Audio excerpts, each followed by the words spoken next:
hukum Taurat, maka dia akan menempati tempat terendah di dalam neraka atau di dalam kerajaan langit. Itu pengakuan Yesus dalam Matius 5 nomor 19. Di dalam Markus 16 nomor 17, lebih mudah langit dan bumi lenyap daripada setitik dari hukum Taurat itu batal. Ini pengakuan Yesus. Tapi ketika ada roh yang datang kepada Paulus mengaku Yesus, roh itu justru menghabiskan seluruh hukum Taurat di dalam Efesus 2:15. Dengan matinya orang yang digantung di atas pohon tersebut, maka dia telah membatalkan segala hukum Taurat beserta segala ketentuan dan perintah yang ada di dalamnya. Pertanyaan saya, apa bukti bahwa yang mengaku Yesus kepada Paulus ini adalah benar-benar Yesus? Silakan, saudara. Terima kasih Bang Juman. Sama-sama. Jadi tadi saya kira pasti Bang Juma sudah bahkan sudah berkali-kali membaca itu tentang pertanyaan yang terakhir itu, apakah itu Yesus gitu. Artinya apa yang ditulis di sana, ya itu yang ditulis gitu. Jadi saya justru nanti pertama menanggapi bahwa Bang Juma sampaikan ada janji kepada Abraham, oleh keturunanmu semua bangsa mendapat berkat. Kita sepakat itu janji Allah.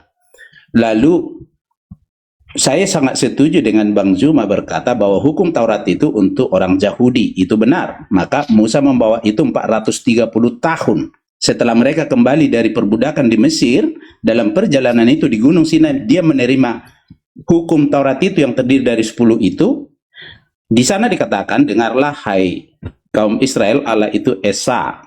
Itu dulu pernyataannya. Lalu isinya, kasihilah Tuhan Allahmu, lalu kasihi sesamamu manusia. Kepada kedua hukum inilah bergantung seluruh hukum Taurat dan kitab para nabi. Jadi sebenarnya dasar dari hukum Taurat itu kasih, dan kitab para nabi itu kasih. Jadi apa yang tertulis tidak mengikuti hukum kasih, maka dia kehilangan dari dasar. Tapi perjalanan berikutnya kita bisa melihat mereka yang dipilih Allah sebagai umatnya orang Yahudi, apa pengaduan Allah kepada mereka? Kita baca di Yesaya, dikatakan begini, dengarlah hai langit dan perhatikanlah hai bumi, sebab Tuhan berfirman, aku membesarkan anak-anak dan mengasuhnya, tetapi mereka memberontak terhadap aku. Lembu mengenal pemiliknya, tetapi Israel tidak. Keledai mengenal palungan yang disediakan tuannya, tetapi umatku tidak memahaminya. Ternyata ada masalah di sana. Bahwa mereka yang dipilih pun tidak bisa mengenal Allah. Bahkan Allah yang sudah begitu memberikan seluruhnya kepada mereka, karena mereka dalam keadaan budaklah di Mesir, budak, biar orang tahu Allah yang bekerja. Di tanah Kanaan, di Palestina sekarang sudah ada 7 bangsa yang lebih besar, Yebusi, Girgashi, Amori, Amalek, dan yang lain, yang lebih utama dari mereka dari seluruh penimpilan gitu. Maka mereka nanti melihat mereka itu seperti belalang aja menghadapi orang-orang Filistin di sana. Tapi apa yang Allah mau katakan? Sebelum genap kelaliman bangsa-bangsa yang tidak mengenal Allah itu, maka Israel. Assalamualaikum warahmatullahi wabarakatuh. Ini teman-teman ini ya loh, lihat Oten ini. Ditanya apa, jawab apa. Jadi ini loh kalau pakai timer gitu loh, enggak apa namanya, yang enggak TikTok kan. Pasti dia khotbah gereja teman-teman. Cuma aksennya kemana, dia kemana gitu loh. Ya dia udah terbiasa ngomong ala gereja. Dia pikir yang dia hadapi itu adalah jemaatnya gitu loh. Hari ini diskusi lintas agama. Nggak apa-apa lah ya teman-teman ya. Nanti aku kasih ala TikTokan biar kena sekalian. Kita lanjut. Oleh Allah. Artinya ada di sana pikiran Allah. Nah pertanyaannya, mengapa dia harus mati? Itu sebabnya bukan karena perbuatan kita bisa beroleh keselamatan, tapi kepada iman dari perbuatan Allah. Jadi seorang yang percaya kepada Allah akan melihat apa itu perbuatan Allah. Kira-kira gitu Bang. Oke, baik. Jadi narasi yang dibangun menarik. Akan tetapi saya melihat ada rantai terputus. Ada rantai terputus dan kemudian masing-masing simpul rantai ini menggambarkan satu keadaan yang berbeda. Yesus mengatakan apa, Lalu setelah dia dikatakan datang kepada Paulus, seketika ajaran itu berubah. Bangsa Yahudi tegar tengkuk. Izinkan saya mengatakan, bangsa ini sebagian besar mereka itu zalim. Justru karena kezaliman mereka, justru karena ketegaran tengkuk mereka, lahirlah agama Kristen.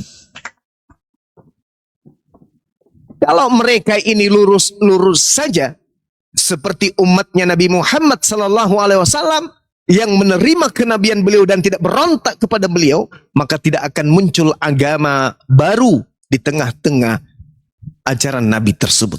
Terbukti di Islam tidak ada entasan agama baru kemudian yang dilahirkan dari pemberontakan terhadap kenabian Nabi Muhammad. Itu fakta. Nah, justru Katolik Kristen ini muncul dikarenakan adanya pembangkangan demi pembangkangan yang terjadi oleh orang-orang Farisi. Maka indikasi kuatnya, bukan indikasi, bukti kuatnya kemudian terpapar bagi kita yang belajar Bible dan belajar Quran. Apa itu? Adanya oknum yang kemudian mengaku bertemu dengan Yesus. Saya ulang, adanya oknum yang mengaku bertemu dengan Yesus. Ini titik cikal bakal munculnya agama Kristen. Maka perlu diselidiki, kita membutuhkan pakar-pakar dari Kristen.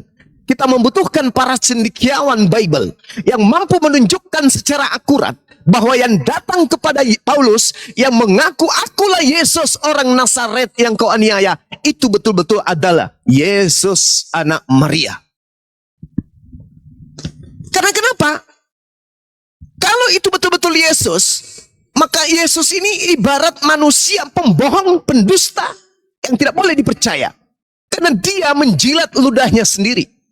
Dia mengaku diutus hanya kepada domba yang sesat dari umat Israel. Satu. Dia mengatakan dia bukan Tuhan, dia manusia. Dia anak manusia. Dia tidak dapat berbuat apa-apa dari dirinya sendiri. Dia tidak bisa berkata-kata dari dirinya sendiri. Dan dia mau dipercaya oleh Bani Israel agar dia diimani sepenuh hati bahwa dia adalah utusan Tuhan saja. Bahkan dia bersaksi di tengah-tengah Bani Israel. Dalam Yohanes 5 nomor 36, ada kesaksianku yang lebih penting dari kesaksian Yohanes Pembaptis. Bahwa seluruh mujizat yang aku lakukan, mujizat itu bersaksi bahwa aku adalah Rasulullah. Bahwa aku adalah utusan Allah. Ini poin yang ada di simpul rantai yang satu. Yesus mengatakan itu. Lalu kemudian ada pesan Yesus berhati-hatilah kepada ragi Farisi. Ada pesan Yesus berhati-hatilah kepada serigala yang nyamar domba. Ada pesan itu. Ada ilmu itu yang diingatkan kemudian Yesus kepada pengikutnya di simpul yang pertama. Simpul yang kedua. Ada oknum bernama Paulus tiba-tiba mengaku bertemu dengan Yesus. Ini yang menjadi tanda tanya besar. Karena ini orang menjadikan semua ajaran yang ada di dalam Taurat itu menjadi sampah. Ingat, pengakuan saudara Obed, saudaraku yang saya kasihi. Anda mengatakan bahwa Taurat itu hanya untuk Bani Israel. Kita salaman, kita rangkulan untuk itu. Tapi Anda coba lihat, teliti lagi pengakuan Paulus. Di dalam Galatia 3 nomor 13 ada yang tertulis yang aneh yang mungkin orang-orang Kristen awam nggak paham. Apa yang dikatakan di situ? Kristus telah mati untuk kita. Ada kata kita. Untuk apa Yesus Kristus mati? Untuk kemudian menebus kutuk hukum Taurat. Yesus mati untuk kita menebus hukum Taurat. Kita di situ siapa? Kita di situ sudah pasti Bani Israel. Bukan orang Kristen. Karena Taurat itu hanya untuk Bani Israel. Jadi ketika Yesus mati untuk menebus kutuk hukum Taurat, maka Yesus mati untuk menebus kutuk Taurat untuk yang punya. Indonesia punya undang-undang. Ketika undang-undang dasar atau Pancasila dirombak, dihilangkan, dihapuskan, ditebus dengan undang-undang baru, maka itu berlaku hanya untuk rakyat Indonesia, tidak berlaku untuk bangsa Malaysia, tidak berlaku untuk bangsa Filipina. Ketika Yesus mati di atas tiang salib, menebus Taurat, menghapuskan Taurat, membatalkan Taurat, menggenapi Taurat, maka Yesus membatalkan itu semua hanya untuk sang pemilik. Kristen kenapa berasa? Kenapa Kristen yang merasa? Jadi kematian Yesus murni. Kalau memang dia digantung, di atas pohon, maka dia murni mati untuk Bani Israel saja. Tak ada hubungannya dengan di luar Israel. Tak ada hubungannya. Karena ternyata kematiannya itu untuk menebus Taurat. Taurat hanya untuk Bani Israel. Ulangan 33 nomor 4 dan banyak lagi data yang bisa saya sajikan membuktikan bahwa hukum Taurat itu hanya pemiliknya Bani Israel saja. Nah sekarang kembali ke simpul kedua. Siapa makhluk yang datang kepada Paulus ini? Siapakah engkau? Apakah engkau Tuhan? Hahaha. Paulus, akulah Yesus, manusia dari kota Nazaret yang kau aniaya. Selesai sampai situ? Tidak. Tidak sama sekali. Paulus setelah kedatangan roh tersebut yang ngaku-ngaku Yesus, semakin gila, semakin aneh, semakin jauh dari ajaran gurunya Gamaliel, semakin naif mengajarkan segala sesuatu yang bertentangan dengan firman Tuhan, yang tadinya haram menjadi halal, yang tadinya satu menjadi tiga, yang tadinya manusia menjadi Tuhan, anak Tuhan, dan seterusnya. Maka muncul pertanyaan, ini yang datang kepada Paulus ini siapa sih? Bukankah iblis bisa menjelma menjadi malaikat? Sedangkan makhluk yang datang kepada Yesus, kepada Paulus itu bukan mengaku malaikat, dia mengaku manusia. Coba Anda lihat, siapakah engkau Tuhan? Aku adalah Yesus, manusia dari kota Nazaret. Dia sebut kata manusia di situ. Manusia dari kota Nazaret. Berarti makhluk ini mengaku-ngaku manusia. Sedangkan iblis bisa mengaku sebagai malaikat. Kalau mengaku sebagai malaikat aja bisa, apalagi mengaku sebagai manusia. Hati-hati kata Yesus terhadap ragi Farisi, hati-hati. Nah simpulnya, tolong Anda dengarkan. Matius 23 nomor 15. Celakalah engkau ahli Taurat. Celakalah engkau wahai orang Farisi. Celakalah engkau wahai orang munafik. Engkau menyeberangi lautan. Engkau menjelajahi daratan. Engkau mentobatkan satu orang saja menjadi pengikutmu, dan setelah kau jadikan menjadi pengikutmu, kau jadikan dia orang neraka dan 2 kali lebih jahat daripada engkau sendiri. Siapa orang Farisi, siapa ahli Taurat yang nyebrang sampai ke Filipi, sampai ke Kiliki, sampai ke Roma? Siapa orangnya? Mendirikan sebuah sekte yang diterangkan di dalam Kisah Para Rasul 24 nomor 5. Paulus ini adalah tokoh dari agama Nasorius. Siapa dia? Paulus. Pengikutnya apakah sama dengan Yahudi? Tidak sama. Berarti rantai terputus. Lalu yang menjadi biang keroknya siapa? Makhluk yang datang kepada Paulus ini. Ini makhluk yang ngaku Yesus ini siapa? Siapa dia ini? Karena Yesus mengatakan di dalam Yohanes 16 nomor 7, adalah lebih baik jika aku pergi. Sebab kalau aku tidak pergi, maka roh penghibur itu, seorang penolong lain itu tidak akan datang kepadamu. Menurut Yesus yang datang setelah dia adalah seorang penolong lain. Bukan sosok roh yang datang bersuara mengaku Yesus. Karena Yesus mengatakan di dalam Matius 24 nomor 26,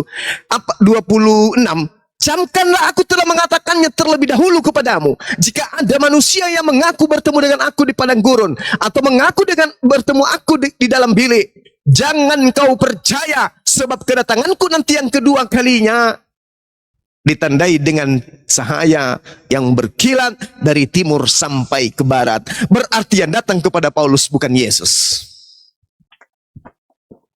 Izinkan saya 30 detik membuktikan bahwa yang datang kepada Paulus bukan Yesus. Anda baca Kisah Para Rasul 1 nomor 11. Apa kata Yesus? Apa di sana narasi yang dibangun hasil penyelidikan Lukas?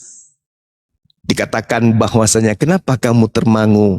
Yesus yang kau lihat naik ke langit itu akan datang kembali ke dunia dengan cara seperti dia terangkat ke bumi. Apa artinya? Kedatangan Yesus nanti setelah Yesus terangkat ke langit itu turun dengan jasadnya, bukan turun hanya dengan suara. Maka yang datang kepada Paulus, demi Allah, itu bukan Yesus, tetapi makhluk halus atau makhluk gaib. Demikian sementara, silakan. Terima kasih Bang Cuma ini Bang Fandi nggak tidur ini kan, Bang Fandi kan di atas ya. Enggak, dia lagi bikin kapurung dia, Bang. Iya, iya.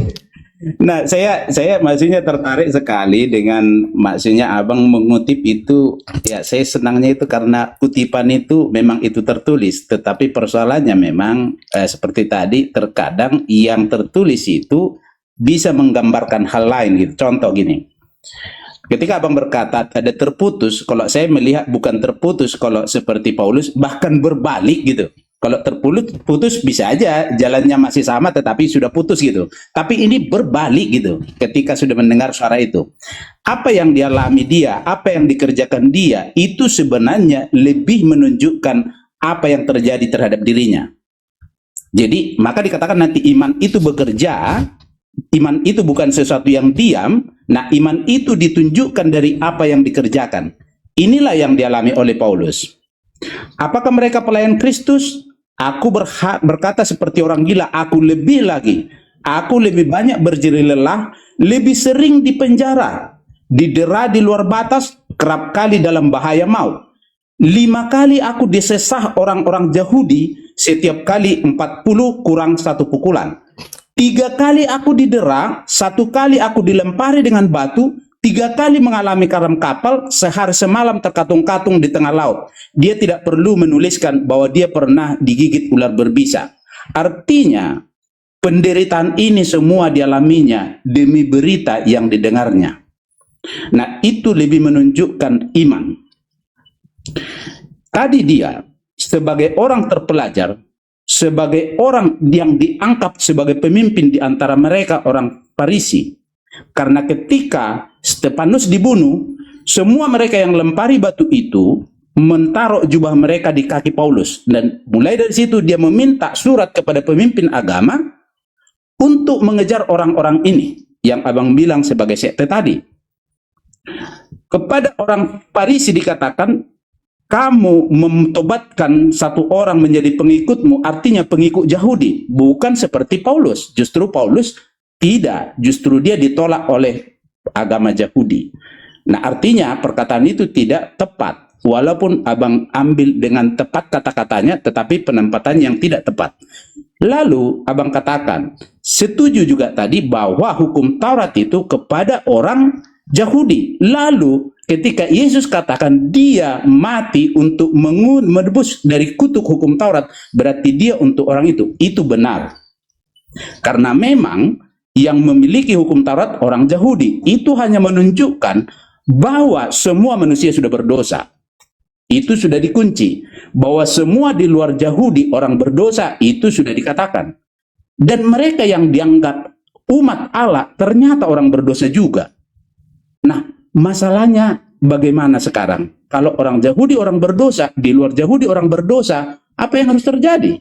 Nah, inilah konsep keselamatan. Sebenarnya konsep keselamatan itu terjadi karena manusia harusnya binasa oleh hukuman karena dosa itu. Karena itu ketetapan Allah, yang berdosa binasa gitu. Nah, dorongan kasihlah yang melakukan ini sehingga ada jalan. Nah, itulah tadi janji kepada Abraham, oleh keturunanmu semua bangsa mendapat berkat. Di sanalah bagian yang Abang katakan itu tadi, penganut-penganut yang dinamakan di Antioquia itu sebagai orang Kristen. Nah, kalau saya sekarang memang Bang Juma tidak melihat ini sebagai agama, tetapi melihat ini sebagai janji Allah yang sudah dinyatakan kepada semua umat, baik orang Yahudi, baik di luar Yahudi, agar semua memiliki kesempatan yang sama datang kepada Allah. Nah, inilah justru berita yang dikerjakan oleh Paulus dengan seluruh penderitanya tadi. Jadi semua tindakan yang dilakukan Paulus menunjukkan iman yang diperolehnya. Siapa yang datang itu kepada dia? Yang datang itu dan diimani dia berakibat kepada Paulus meninggalkan seluruh kemegahan dunia dan mengambil penderitaan itu. Dan dia katakan, di dalam kelemahanlah menjadi nyata kuasa Allah. Jadi perkataan dia ini, dia yang sebagai bangsa yang dijajah oleh Roma, tetapi dia berbicara sampai ke raja-raja, termasuk kepada Kaisar di Roma, termasuk kepada Raja Bernike. Mengapa orang-orang jajahan ini berani berkata tentang itu? Itu dorongan karena iman. Kira-kira gitu Bang Juma. Oke, baik. Jadi kita belum sampai kepada pengetahuan yang datang kepada Paulus ini adalah Yesus. Karena kapan yang datang kepada Yesus ini adalah Yesus, maka Kisah Para Rasul 1 nomor 11 gugur, Matius 24 nomor 15 sampai nomor 27 gugur.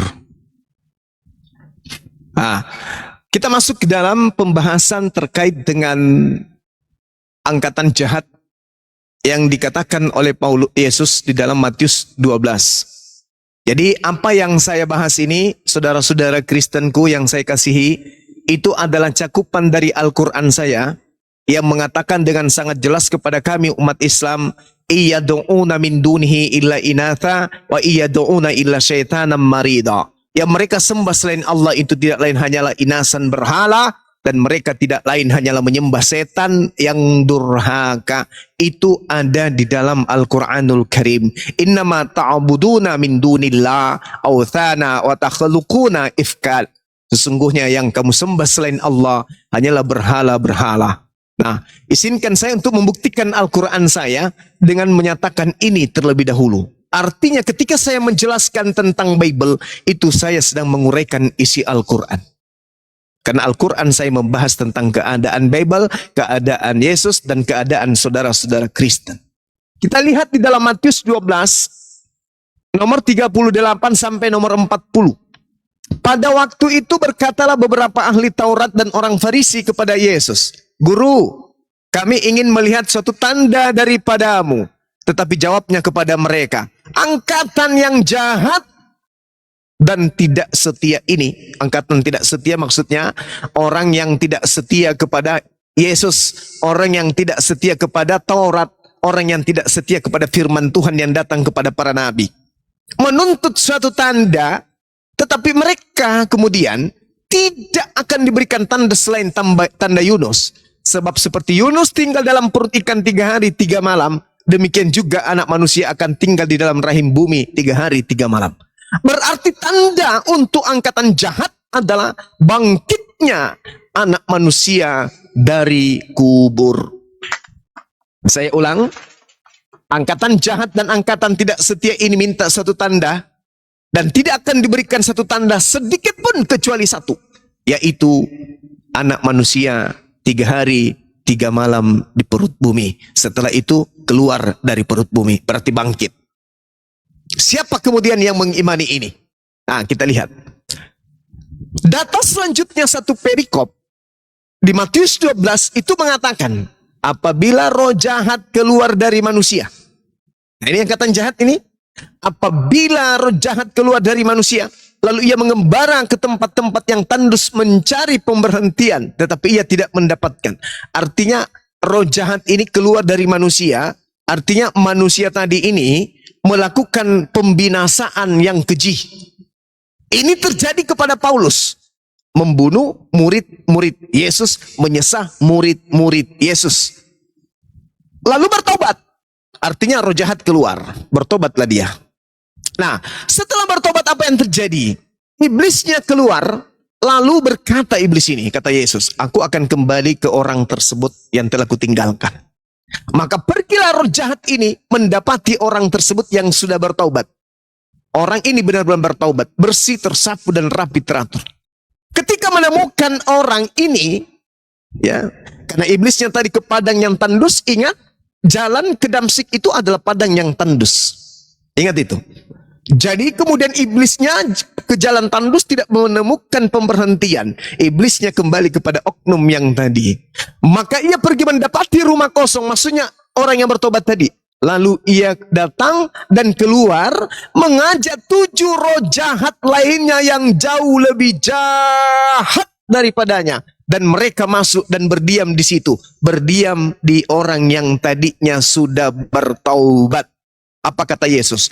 Maka akhirnya keadaan orang itu lebih buruk daripada keadaannya semula. Kata Yesus, demikian juga akan terjadi atas angkatan jahat ini. Mohon maaf. Angkatan jahat dan angkatan tidak setia itu kerasukan 8 roh jahat di dalam tubuhnya. Pertanyaan saya, roh apa yang datang kepada Paulus mengaku Yesus? Karena roh jahat ini masuk kembali kepada orang yang tadinya melakukan kejahatan lalu bertobat, dia masuk dan orang itu semakin jahat. Kalau tadi dia hanya membunuh manusia, begitu roh jahat, 8 roh jahat masuk ke dalam tubuhnya, dia malah menghilangkan keesaan Tuhan. Dia menghilangkan hukum-hukum Tuhan. Bahkan berani mengatakan hukum Tuhan itu adalah sampah. Bahkan berani mengatakan hukum kekal perjanjian Tuhan itu adalah tidak membawa kepada kehidupan. Contoh, di dalam Kejadian 17 nomor 14, apa kata Elohim? Barang siapa yang tidak bersunat, maka dia akan dibunuh. Dia akan dilenyapkan dari sebangsanya, sebab dia telah membatalkan hukum perjanjian kekalku. Paulus dengan mudahnya mengatakan di Galatia 5 nomor 2, barang siapa yang bersunat, maka Yesus Kristus tidak berguna baginya. Bertentangan tidak dengan pernyataan Tuhan? Bertentangan. Makanya Yesus mengatakan di dalam Yohanes 8 nomor 44, iblislah yang menjadi bapakmu dan kamu mau melakukan keinginan-keinginan bapakmu. Dan itu dipraktikkan kemudian oleh orang Kristen. Saudara-saudara Kristenku mau melakukan dan mempraktikkan semuanya apa yang diinginkan oleh Paulus. Sekali lagi, kalau Anda mengatakan Paulus bertobat, Paulus begini dan begono, ingat dalam Matius 24, Yesus mengatakan bahwa penyesat itu mampu melakukan mujizat-mujizat, mampu melakukan tipu daya, mampu melakukan tipu muslihat dan kesaksian-kesaksian palsu. Jadi jangan heran kalau seorang Paulus kemudian oleh ajaran pagan, penganut ajaran pagan, pernah hampir melantiknya menjadi Tuhan, menjadi dewa Hermes, dikarenakan kehebatan Paulus melakukan mujizat-mujizat. Dan Yesus mengatakan nabi palsu mampu melakukan mujizat-mujizat dan kekuatan-kekuatan supaya mereka kemudian bisa menyesatkan orang-orang pilihan. Jadi jangan heran. Nah sekarang belum terjawab, roh apa yang datang kepada Paulus yang mengaku Yesus? Apakah itu Yesus beneran? Kalau Yesus beneran tolong kasih bukti. Tapi kalau itu bukan Yesus beneran, berarti benerlah apa yang dikatakan oleh Yesus dalam Matius 12 tentang angkatan jahat. Angkatan jahat dan angkatan tidak setia. Ibrani 6 nomor 1, marilah kita meninggalkan hukum-hukum pertama, yaitu hukum Taurat, menuju kepada hukum yang dibuat oleh manusia, yaitu hukum yang dibuat oleh Paulus. Makanya Yesus mengatakan iblislah yang menjadi bapakmu. Hari ini kita melihat saudara-saudara Kristen, bapak mana yang mengajarkan orang Kristen menyembah kepada Yesus? Bapak Elohim atau Bapak Paulus? Bapak Elohim atau Bapak Paulus? Saya ulang, Bapak Paulus atau Bapak Elohim yang mengajarkan orang Kristen kemudian makan babi, tidak bersunat, ibadah minggu, dan menyembah anak Maria. Disitulah jawabannya dan keselamatan bagi orang-orang berakal untuk menerima penjelasan saya. Demikian. Ya, makasih Bang Juma sudah memaparkan itu. Ya, tadi roh yang mana kan itu pertanyaan tadi yang belum terjawab ya. Jadi memang sudah dikatakan hukum itu ketika tidak mendatangkan kesempurnaan atau tidak mendatangkan hidup, maka dia tidak berguna lagi ketika yang mendatangkan kesempurnaan itu datang. Gitu. Artinya, oleh pekerjaan melakukan hukum Taurat, tidak ada orang yang dibenarkan. Justru, oleh hukum Taurat itu, pelanggaran orang Yahudi makin nyata, karena apa yang ditulis, tetapi mereka langgar, itu membuat rupa pelanggaran itu menjadi nyata. Artinya menjadi nyata sekarang bahwa semua orang telah di bawah hukuman dosa. Nah itu sebabnya roh yang tadi abang katakan, yang mana yang datang. Nah ini yang menjadi pendapat Paulus, tetapi pertama dulu, Paulus melakukan pembunuhan itu karena dia melihat begitulah cara beribadah atau membela ajaran hukum Taurat.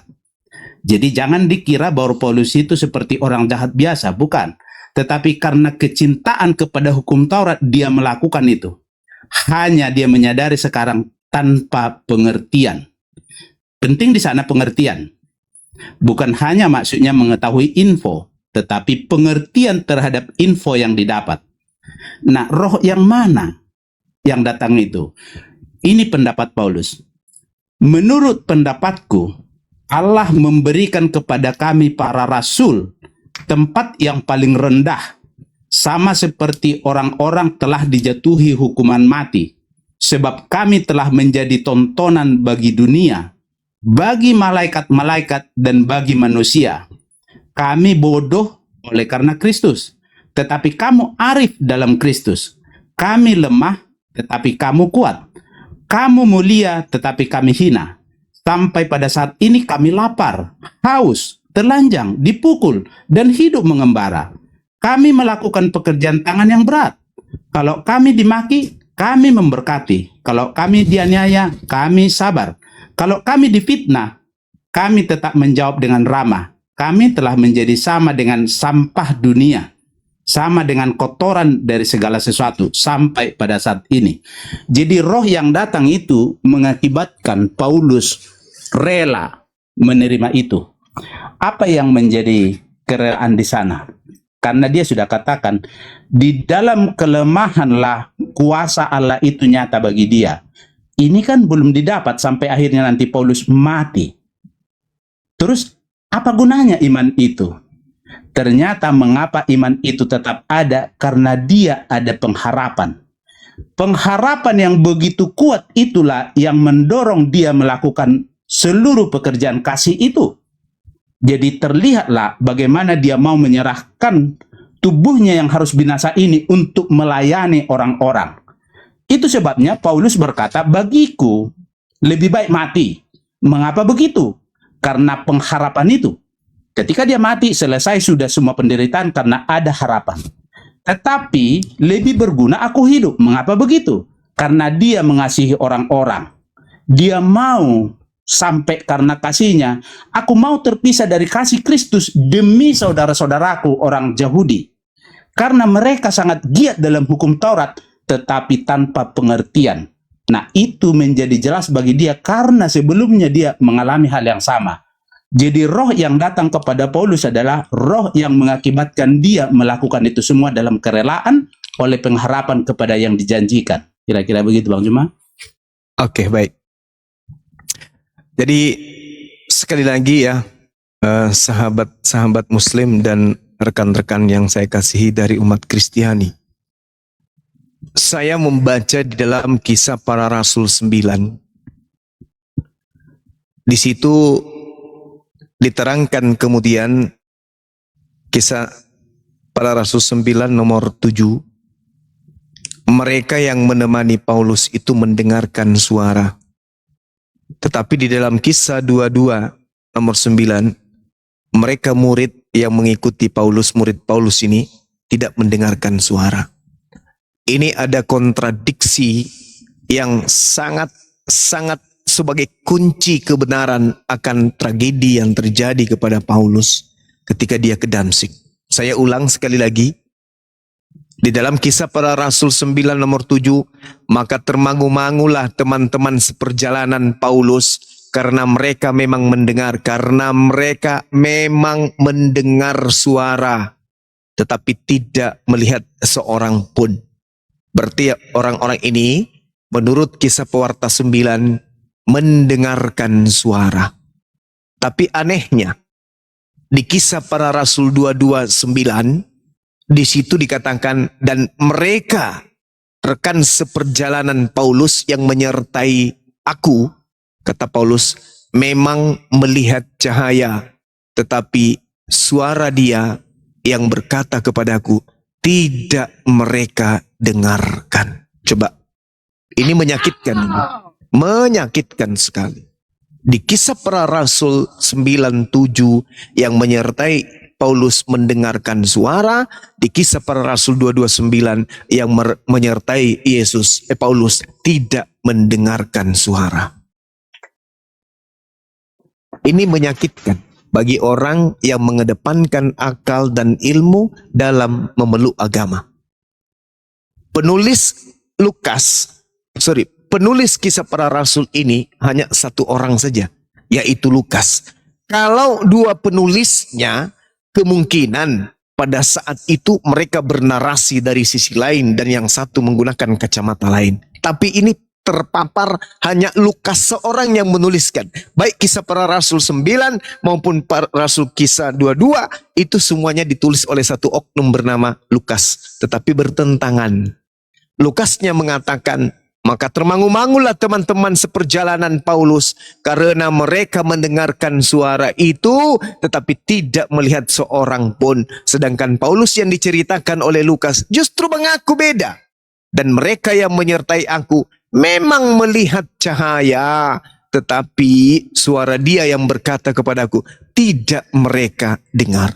Jadi di situ dikatakan melihat cahaya dan mereka tidak mendengarkan. Nah, ini bukti akurat, ya. Ini bukti akurat bahwasanya apa yang diceritakan Paulus ini adalah sesuatu yang tidak betul, sesuatu yang tidak benar. Melihat dan tidak melihat, mendengar dan tidak mendengar. Padahal kisahnya, kejadiannya cuma sekali terjadi pada saat ke Damsik, hanya itu tok. Tapi kenapa menarasikan tidak mendengar, sementara Paulus mengatakan Lukas mengatakan tidak mendengarkan, tetapi Paulus sendiri mengatakan tidak mendengarkan. Mana yang benar? Antara Paulus yang mengalami kejadian atau yang murid yang hanya menceritakan kejadian? Ini sesuatu menjadi senjata untuk melumpuhkan doktrin bahwa yang datang kepada Yesus Paulus itu adalah Yesus kalau orang berakal. Nah, untuk itulah kemudian saudara kita Bang Obed belum memberikan bukti akurat bahwa yang datang kepada Paulus itu adalah Yesus. Karena kalau semakin dipaksakan yang datang itu adalah Yesus, maka Yesus ini adalah pendusta besar. Sebab kenapa?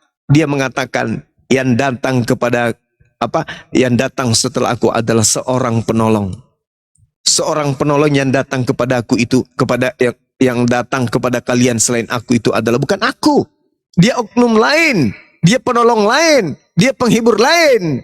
Tetapi faktanya yang datang ke Ananias, yang datang kepada Paulus justru Yesus itu sendiri. Dan kalau itu Yesus sendiri yang datang, maka bohong lagi si Lukas. Si Lukas mengatakan di dalam Kisah Para Rasul 1 nomor 11, dan berkata kepada mereka, hai orang Galilea, mengapa kamu berdiri melihat ke langit? Yesus ini yang terangkat ke langit, meninggalkan kamu, akan datang kembali dengan cara yang sama seperti kamu melihat dia naik ke langit.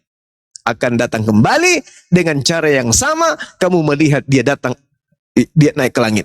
Yesus naik ke langit disaksikan oleh orang banyak dengan jasadnya. Berarti kedatangannya ke bumi juga akan datang dengan jasadnya. Tetapi yang datang kepada Paulus hanya suara. Pertanyaannya, benarkah suara itu adalah suara Yesus? Kalau itu suara Yesus, kenapa ajarannya kemudian bertentangan dengan ajaran yang asli ketika dia dalam bentuk manusia? Ini kesempatan terakhir saudaraku Obed, karena kita harus rehat, kita harus istirahat. Di tempat saya mau asar. Kalau saudara bisa membuktikan bahwa suara yang datang kepada Yesus itu adalah betul-betul Yesus, maka kita selesai. Saya akan mengucapkan permohonan maaf yang sebesar-besarnya kepada Kristen secara live, bahwa saya telah salah mengatakan bahwa yang datang kepada Paulus itu bukanlah Yesus. Kalau ada bukti bahwa yang datang itu adalah Yesus. Sebab, bagaimana mungkin kita mengatakan itu adalah Yesus hanya dengan mengaku, akulah Yesus. Siapapun bisa mengaku dengan suara itu. Siapapun. Siapapun bisa. Iblis bisa. Jangankan kemudian kepada Paulus, kepada Yesus aja iblis obok-obok. Apalagi kalau cuma Paulus. Dan Anda boleh membaca Kisah Para Rasul 16, nomor 16 sampai nomor 18. Bagaimana iblis memproklamirkan bahwa Paulus itu adalah Rasul. Berarti kuat indikasi yang datang kepada Paulus ini adalah iblis. Demikian sementara, silakan. Terima kasih Bang Juma. Di sana udah hampir jam 3 ya. Makasih Bang. Iya. Pertama dulu terima kasih untuk diskusi yang baik ini dan juga atas semua apa yang sudah dibacakan tadi. Yang saya lihat seperti ini, bahwa ketika mengedepankan akal, memang itu tadi beragama seperti tadi, memang Bible mencatatkan begini. Yang hikmat dunia, maksudnya akal pikiran dunia ini di hadapan Allah itu sebagai kebodohan, karena sudah dibuat premisnya pikiran Allah itu, hikmat Allah itu setinggi langit di atas bumi. Artinya di sana ada hikmat Allah, ada pikiran Allah, ada hikmat manusia. Nah, dikatakan juga dalam hikmatnya manusia ini tidak akan bisa mengenal Allah, tetapi hikmat Allah lah yang menyatakan bagaimana nanti mereka itu mengerti. Nah, itu tadi roh yang Abang sebutkan ketika tadi berbicara tentang yang dikatakan Yesus nanti penghibur itu, tetapi mungkin harus lebih dipertimbangkan lagi karena Abang berkata itu tadi seorang gitu. Di sana dikatakan penolong yang lain. Nah, apa pekerjaan penolong itu? Sebenarnya kalau diikuti di ayat 8 dikatakan begini.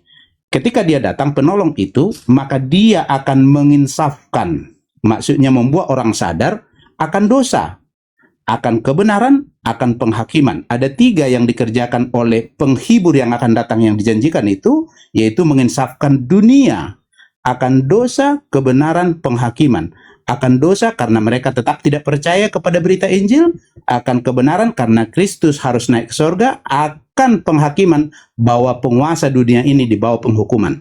Nah, itu yang dituliskan di sana. Nah, lalu roh mana yang datang tadi? Saya seperti tadi mengungkapkan bukan menjawab secara langsung, tetapi lebih pada mengungkapkan bukti-bukti yang terjadi kepada Paulus, apa yang dikerjakannya. Karena bagi saya, Bang Zuma, pekerjaan yang dilakukan itu dengan seluruh penderitaan yang dialaminya, bahkan dia sampai mati, itu menunjukkan kekuatan apa yang terjadi terhadap dia. Roh apa yang dapat terjadi begitu. Kenapa roh itu begitu kuat padanya sehingga melakukan itu semua? Nah, itu sebabnya ini yang dia katakan. Sebab itu oleh roh itu mengerti Paulus menyatakan ini. Sebab itu sama seperti dosa telah masuk ke dalam dunia oleh satu orang dan oleh dosa itu juga maut. Demikianlah maut itu telah menjalar kepada semua orang karena semua orang telah berbuat dosa. Sebab sebelum hukum Taurat ada, telah ada dosa di dunia, tetapi dosa tidak diperhitungkan kalau tidak ada hukum Taurat. Sungguh pun demikian, maut telah berkuasa dari zaman Adam sampai kepada zaman Musa, juga atas mereka yang tidak berbuat dosa dengan cara yang sama, seperti yang telah dibuat oleh Adam, yang adalah gambaran dari Dia yang akan datang. Tetapi karunia Allah tidaklah sama dengan pelanggaran Adam. Sebab jika karena pelanggaran satu orang, semua orang telah jatuh ke dalam kuasa maut, jauh lebih besar lagi kasih karunia Allah dan karunia-Nya yang dilimpahkannya atas semua orang karena satu orang, yaitu Yesus Kristus. Jadi roh yang datang kepada Paulus itu adalah roh yang membuat dia sadar bahwa ada penyelesaian atas hukuman dosa yang membawa kita kepada kebinasaan, agar rencana Allah menyelamatkan semua orang itu bisa terwujud oleh iman kepada apa yang Allah lakukan. Roh itulah yang datang kepada Paulus, Bang Zuma. Makasih Bang Zuma, mungkin sampai sedemikian yang bisa saya sampaikan. Makasih untuk diskusi yang baik juga Bang Pandi dan juga semua bapak-bapak yang bersama. Iya, baik. Jadi sampai sesi ini kemudian kita belum ada bukti ya bahwa roh yang datang kemudian kepada Paulus ini adalah Yesus itu sendiri, sehingga ketika kita belum mengetahui roh ini siapa, saya rasa tidak perlu kemudian kita membahas ajaran-ajaran Paulus. Kalau belum kita tahu bahwa yang datang itu adalah Yesus beneran atau itu adalah justru iblis, maka sebaik apapun ajaran yang kemudian di kuping kita terkait yang disebutkan oleh Paulus di 13 bukunya itu justru akan membawa orang kepada kesesatan. Sebelum kita membuktikan bahwa itu adalah Yesus, maka percuma kemudian kita membahas isi suratnya Paulus. Karena kenapa? Ya kita belum tahu itu Yesus atau itu iblis. Sebab Yesus mengatakan di dalam Matius 7, ya, camkanlah terlebih dahulu, aku sudah mengatakannya kepadamu, apabila ada orang berkata bertemu dengan aku di padang gurun, bertemu dengan aku di dalam bilik, jangan kau percaya, sebab kedatanganku yang kedua ditandai dengan cahaya seperti kilat yang menyambar dari timur sampai ke barat. Ini Yesus sudah pesan. Jadi orang yang percaya kepada Yesus tidak akan mungkin percaya kepada Paulus. Saya ulang, tidak akan mungkin percaya kepada Paulus orang-orang yang percaya kepada Yesus. Sebab Yesus mengatakan, apabila ada orang yang mengaku bertemu denganku, jangan kau percaya, sebab kedatanganku nanti ditandai dengan cahaya yang mengkilat, yang berkilau dari timur sampai ke barat. Jadi kalau Anda sahabat-sahabat Muslim atau teman-teman Kristen percaya kepada Yesus, mustahil percaya kepada Paulus. Kalau kita percaya kepada Yesus, mustahil orang itu murtad dari Islam dengan mengaku bertemu dengan Yesus. Saya ke Mekah melihat Yesus, saya tahajud melihat Yesus, saya mendengar azan melihat Yesus. Itu bullshit. Sebab Yesus mengatakan, kedatanganku yang kedua nanti ditandai dengan cahaya yang bersinar dari timur sampai ke barat. Lalu apa poinnya kemudian roh ini masuk kepada Paulus? Roh ini menginginkan agar orang-orang lemah akal menyembah manusia yang digantung terkutuk di atas pohon. Dan itu terjadi. Artinya roh ini berhasil menuntun manusia untuk meninggalkan ajaran Tuhan yang diajarkan oleh Yesus, yang diajarkan oleh Nabi Musa kepada Bani Israel, dan yang diajarkan oleh Tuhan kepada baginda Rasulullah Muhammad SAW. Dengan catatan penting, roh ini berhasil menjadikan keturunan Adam terbagi dua. Ada yang Muslim, ada yang kafir, ada yang taat, ada yang ingkar. Coba perlihatkan diri Anda kemudian. Apakah Anda orang taat? Apa yang Anda taatin? Ke gereja bukan perintah Nabi, menyembah Yesus bukan perintah Nabi, makan babi bukan perintah Nabi, mengharapkan kemudian keselamatan dengan tidak bersunat bukan perintah Nabi. Lalu apa yang kita inginkan, yang Anda inginkan, yang saudara inginkan dengan mengikuti roh yang datang kepada Paulus? Toh endingnya di dalam Matius 7 nomor 22, nomor 23, Yesus mengusir orang-orang yang mengikuti roh yang datang kepada Paulus. Karena roh itulah yang mengajarkan orang Kristen memanggil Yesus Tuhan, Tuhan, Tuhan, Tuhan, Tuhan, bernubuat pakai nama Yesus, mengusir setan pakai nama Yesus, bermujizat pakai nama Yesus. Tapi endingnya apa kata Yesus? Aku tidak mengenal kalian. Kalian semua adalah pembuat kejahatan. Enyahlah daripadaku. Engkau semua adalah pembuat kejahatan. Pembuat kejahatan dalam Matius 13 nomor 50 dilemparkan ke dalam api neraka. Jadi ending mengikuti roh yang datang kepada Paulus mengaku Yesus itu apa? Keselamatan apa? Gak ada. Kata Yesus di dalam Matius 17 nomor 3, begitu dia noise, maka muncul Matius 17 nomor 3 dan Matius 17 nomor 3 mengatakan, hidup kekal itu, surga itu bisa kamu peroleh dengan cara mengimani dia satu-satunya Tuhan yang benar dan mengimani aku sebagai utusannya. Yohanes 17 nomor 3 itu konsep keselamatan bagi pengikut Yesus. Tapi ternyata rempong ketika mengikuti roh yang datang kepada Paulus. Sebab harus minum darah, harus makan daging, harus bla bla bla bla bla bla. Tidak makan ini, makan ini dan makan itu. Itu rempong sekali. Dengan demikian, ya saya akhiri dialog ini. Saya menunggu saudara-saudara Kristen, cendekiawan dari Kristen yang mampu kemudian menguraikan bahwa roh yang datang kepada Paulus itu adalah betul-betul Yesus. Demikian. Bang, ada satu menanggapi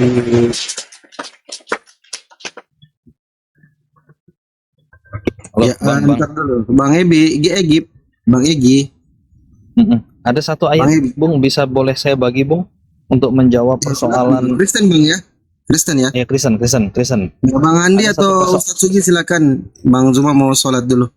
Ya, Silakan, enggak apa-apa. Saya masih ada waktu, silakan. Masih ada waktu, Bang Juma. Boleh saya menjawab polemik yang ditanyakan tadi, suara yang didengar oleh rekan-rekan yang mengiringi Paulus tadi, boleh? Boleh, silakan. Nah, itu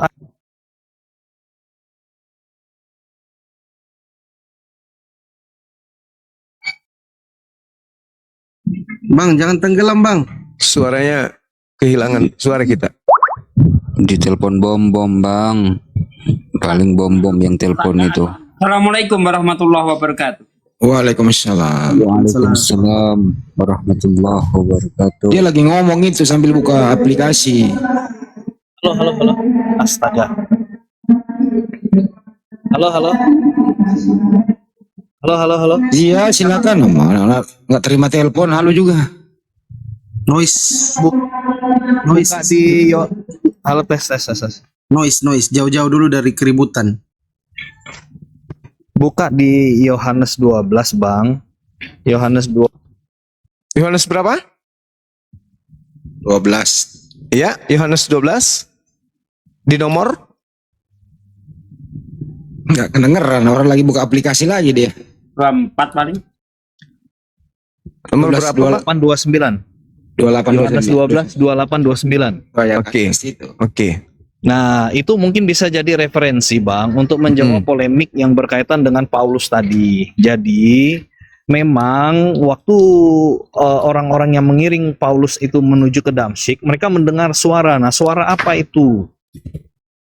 Nah, jadi ketika Yesus menyatakan kemuliaannya, ya, itu ada suara guntur, Bang. Nah, itu yang mungkin mereka dengar.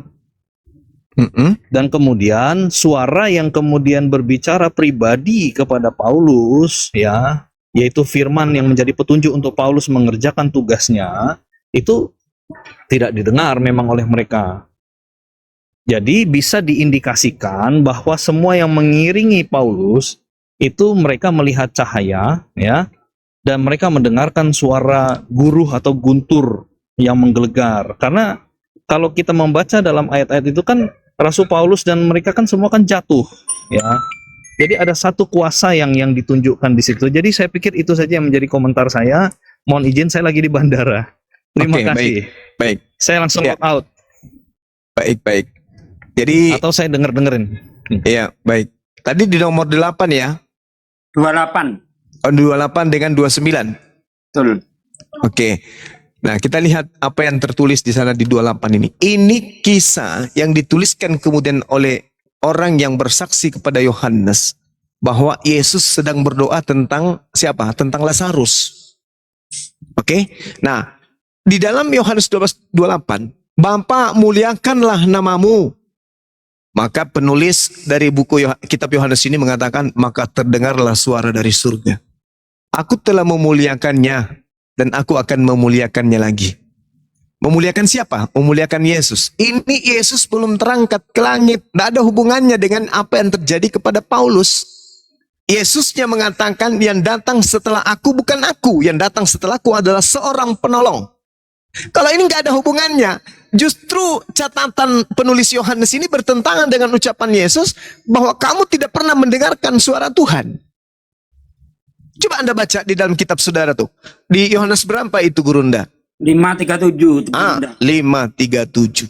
Apa kata Yesus? Kamu tidak pernah mendengarkan suara Tuhan. Nah, ini aku telah memuliakannya dan aku akan memuliakannya lagi. Kontradiksi dengan pengucapan Yesus. Tapi di situ bukan poinnya. Di data 29-nya dikatakan orang banyak yang berdiri di situ dan mendengarkannya berkata bahwa bunyi itu guntur. Ada pula yang berkata seorang malaikat telah berbicara dengan dia. Berarti ada suara yang didengarkan kemudian oleh Yesus dan yang mengerti tentang suara itu hanya Yesus tok. Sehingga orang lain tidak mengerti itu. Mengerti hanya Yesus. Makanya yang lain mengatakan ini suara guntur. Seorang malaikat telah berbicara dengan dia. Sebagian juga mengatakan bahwa ada malaikat yang berbicara dengan dia. Artinya tidak ada hubungannya dengan yang terjadi kepada Paulus. Gak ada hubungannya, nggak ada. Bukan, Bang. Boleh saya menanggapi lah? Ya, silakan. Jadi gini, maksud saya tuh saya hanya ingin mengajak kepada logika kita, akal ya, akalnya kita itu begini loh, Bang. Tuhan itu kan maha kuasa. Dia sanggup Ya, Tuhan, menyampaikan- oke. Dia Betul. Ya, dia sanggup menyampaikan dengan cara apapun dan kemudian Betul. pengalaman yang dialami oleh mereka, saya mengambil ayat itu mungkin secara koneksi langsung tidak ada. Tetapi ayat Alkitab sendiri menjawab persoalan itu bahwa kemudian ternyata ada ya orang yang tidak mendengar suara Tuhan ngomong, tetapi mereka bisa mengatakan bahwa itu suara guntur atau ada suara seorang malaikat. Artinya gini, itu kan orang-orang yang mereka istilahnya tidak percaya. Dalam konteks ini kan Yesus ingin berbicara kepada Paulus secara pribadi. Panggilan itu diberikan pada Paulus secara pribadi. sehingga dia menyatakan dirinya kepada Paulus pribadi. Persoalan bahwa kemudian ada cahaya, kemudian ada suara guntur menggelegar atau apapun yang menjadi efek daripada maksud yang utama tadi, yaitu sesuatu yang menurut saya sangat adikodrati yang wajar terjadi ketika Tuhan ingin memanggil seseorang itu, secara khusus waktu itu konteksnya Paulus. Jadi saya pikir sangat logis kalau hal itu. Jadi kalau ayat itu dipertanyakan bahwa kemudian mengapa ayat itu kontradiksi, di sisi lain bahwa seolah-olah Kisah Rasul menyatakan, Lukas mencatat itu kan sepenulisnya adalah Lukas. Lukas sendiri adalah seorang tabib, saya yakin dia sangat detail. Dia menyampaikan itu sangat detail. Oleh sebab itu saya pikir tidak ada kontradiksi di situ. Itu khusus untuk ayat itu ya. Kalau persoalan bahwa tadi yang abang tanyakan saya masih belum, karena saya baru gabung juga sih. Ya saya belum mengikuti dari awal. Tapi paling tidak saya ingin menjawab polemik yang di ayat yang dikatakan bahwa oh itu kontradiksi ayat itu. Tidak. Antara Kisah Rasul, peristiwa di mana terjadinya Lukas berapa ya, Kisah Rasul berapa tadi? Ya itu tidak, intinya tidak kontradiksi lah itu tidak kontradiksi, justru malah saling melengkapi dengan saya membuktikan di satu ayat Yohanes itu bahwa ada peristiwa yang seperti itu terjadi. Artinya apa yang dialami oleh Paulus dan orang-orang yang mengikuti dia bisa saja terjadi seperti itu. Oke, itu deh yang bisa saya jawab. Oke, baik. Jadi gini Bung, tolong pasang kuping baik-baik ya. Saya juga pasang kuping saya tadi ketika Anda menjelaskan, sehingga saya bisa menguraikan dan bisa membantah apa yang Anda sampaikan. Anda membawa data Yohanes 12 ini, itu tidak ada kontradiksi. Orang banyak yang berdiri di situ mendengarkan Yesus dan berkata, maksudnya mendengarkan suara dan berkata bahwa itu bunyi guntur. Ada pula yang berkata itu adalah seorang malaikat telah berbicara dengan dia. Mana kontradiksinya?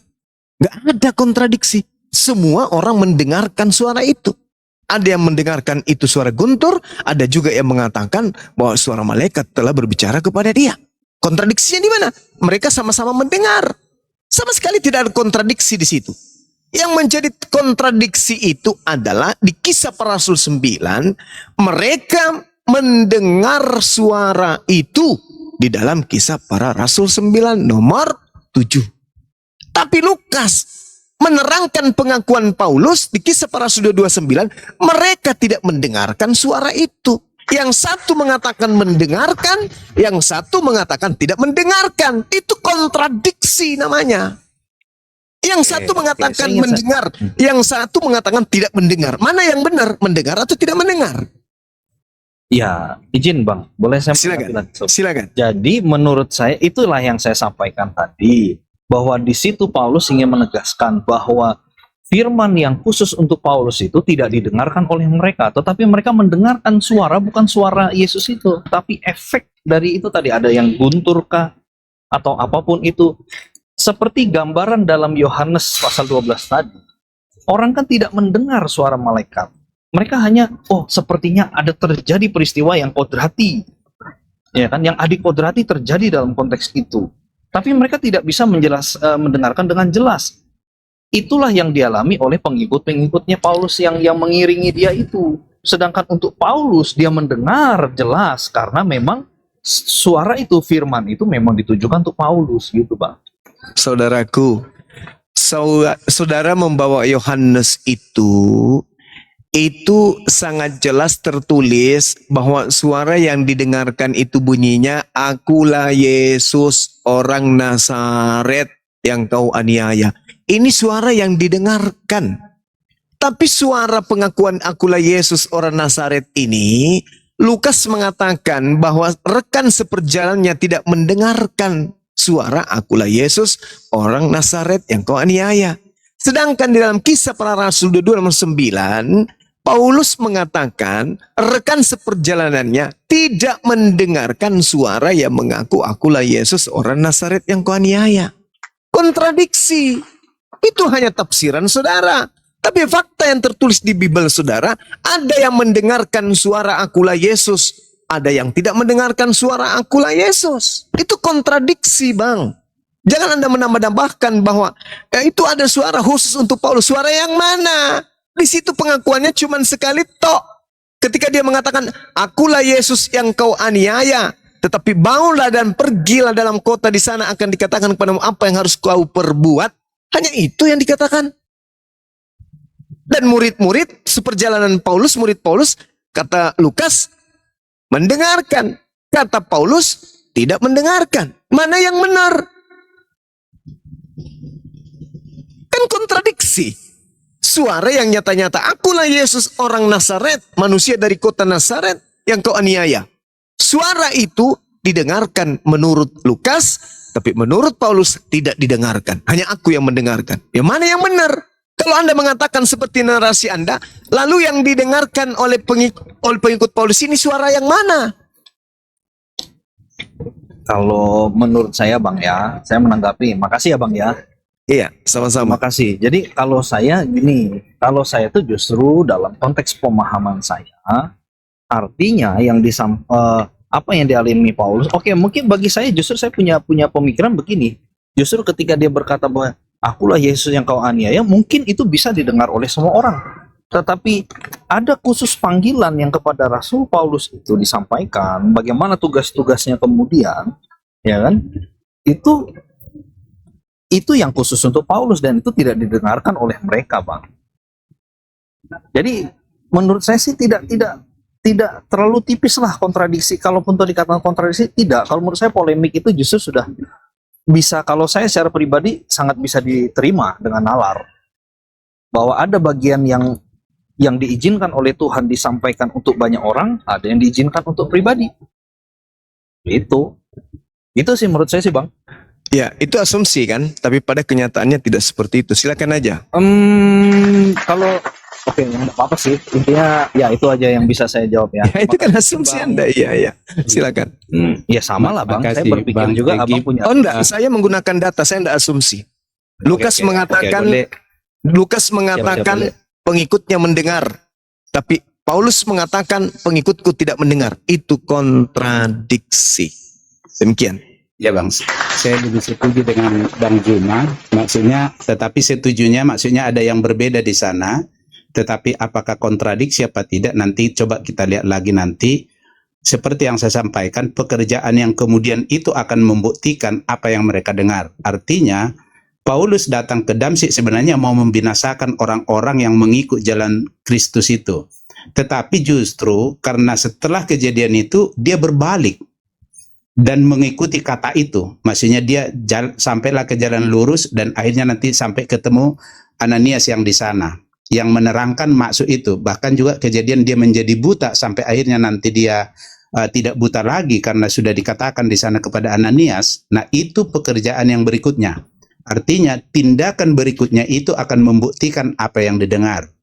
Nah, sebenarnya melihat itu tentang perkataan roh mana tadi, Yesus dalam rupa berbicara sebagai manusia kepada orang Yahudi, mereka tidak percaya. Sampai Yesus katakan, oke, kamu tidak percaya kepada aku, nggak apa-apa. Tapi setidaknya percayalah kepada pekerjaan-pekerjaan itu. Nah, hal yang sama juga sebenarnya yang terjadi kepada Paulus. Tidak perlu tidak percaya kepada Paulus, tidak masalah. Tapi pekerjaan-pekerjaan dia meneguhkan apa yang terjadi didengarnya. Sebenarnya memang dikatakan tadi bahwa apa yang terjadi kepada Paulus ketika mendengar perkataan itu, akhirnya dia menjadi percaya kepada Yesus. Yesus katakan di Yohanes 14 ayat 12 dikatakan begini, barang siapa percaya kepadaku, dia akan melakukan pekerjaan-pekerjaan yang aku lakukan, bahkan pekerjaan yang lebih besar, sebab aku pergi kepada Bapa. Menjadi sinkron pekerjaan yang Paulus lakukan setelah kejadian itu. Jadi sekali lagi saya setuju dengan Bang Juma, ada beberapa di situ yang seperti, maksudnya Paulus berkata, memang mereka tidak mendengarkan suara itu, hanya aku, mereka hanya melihat guntur dan yang lain. Ya, maksudnya Lukas berkata mereka mendengar suara itu. Nah, ada berbeda di sana, saya sangat setuju. Tetapi apakah kontradiksi, mungkin ini yang harus diteliti. Karena pekerjaan yang dilakukan kemudian itu akan meneguhkan atau menguatkan atau menjadi bukti atas apa yang didengarnya. Kira-kira gitu Bang Juma. Makasih sudah sekali lagi untuk diskusi yang baik ini Bang Juma. Makasih. Iya, sama-sama Bang Pandi juga. Iya. Oke. Ya, pada intinya kemudian saya sebagai Muslim yang membawa narasi Quran kemudian yang mengatakan bahwa orang-orang kafir itu menyembah iblis, itu saya belum menemukan jawaban di dalam iman Kristen berdasarkan Bible bahwa yang datang kemudian kepada Paulus ini adalah Yesus. Mengenai mendengarkan suara atau tidak mendengarkan suara itu bukanlah persoalan, tetapi itu adalah perenungan bagi orang-orang yang berakal. Al-Quran mengatakan iyad'una min dunihi illa inatha wa iyad'una illa syaitanan marida. Yang mereka sembah selain Allah itu hanyalah berhala, dan mereka tidak lain hanya menyembah setan yang durhaka. Artinya Al-Quran saya memberikan pedoman bahwa yang Anda sembah itu adalah iblis. Mohon maaf, itu pengakuan Tuhan saya di dalam Al-Quran. Nah, untuk membantah Al-Quran saya ini, maka saya mencari kepada saudara-saudara Kristen yang pintar, cerdas, dan jujur. Siapa yang datang kepada Paulus ini? Apakah itu benar-benar Yesus? Atau itu hanya iblis yang mengaku Yesus?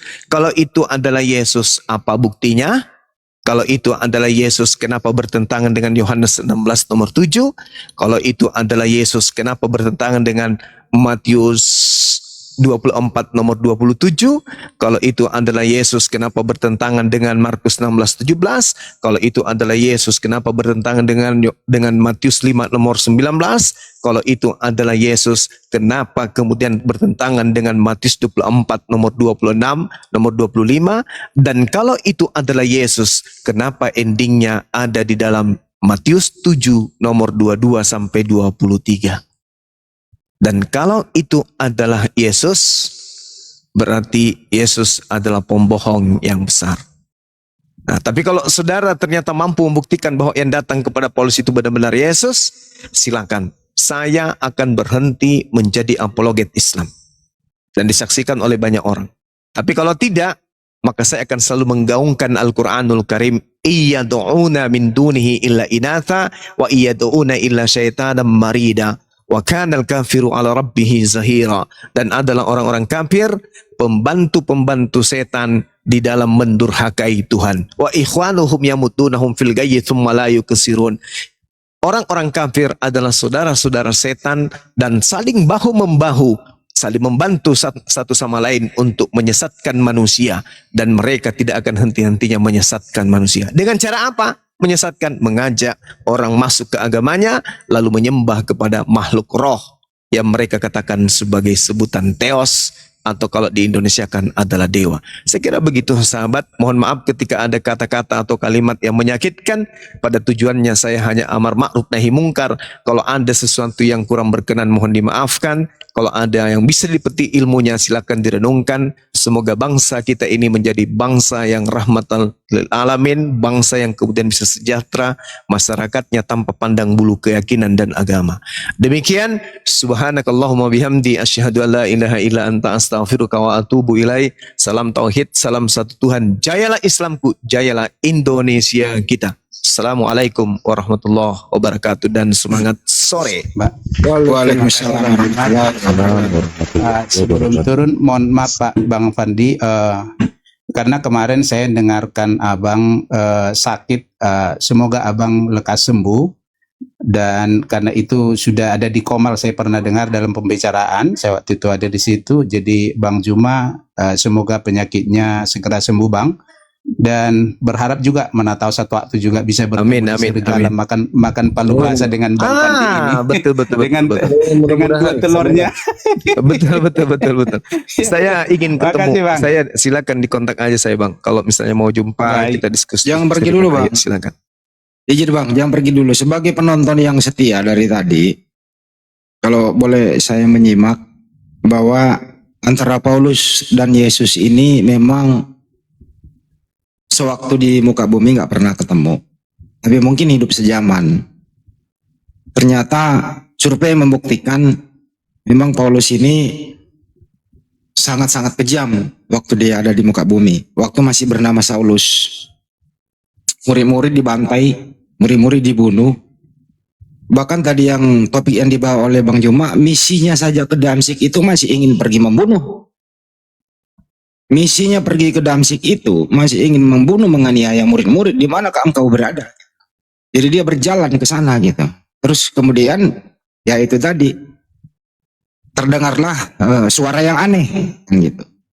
Ya suara yang aneh ini belum bisa atau bisa dibuktikan dari saudara kita Kristen itu apakah benar-benar suara yang nilainya plus-plus untuk meningkatkan iman kekristenan dalam hal sejajar dengan ajaran Yesus. Ternyata menurut pandangan saya yang saya dengar dari Bang Juma, ternyata suara aneh ini adalah nilainya minus yang bertentangan sekali dengan ajaran yang pernah diajarkan oleh Yesus. Jadi suara yang aneh ini mengajarkan ajaran baru. Apa itu? Satu ya. Suara aneh ini mengajarkan Yesus harus dipitnah. Bagaimana cara memfitnahnya? Ya, dia harus mati terkutuk di tiang salib dengan menebus dosa kalian dari kutub hukum Taurat. Yang kedua, Yesus dipitnah, dihidupkan kembali menjadi Tuhan sebagaimana Roma 14:9. Kemudian sesudah itu jadilah dia Tuhan.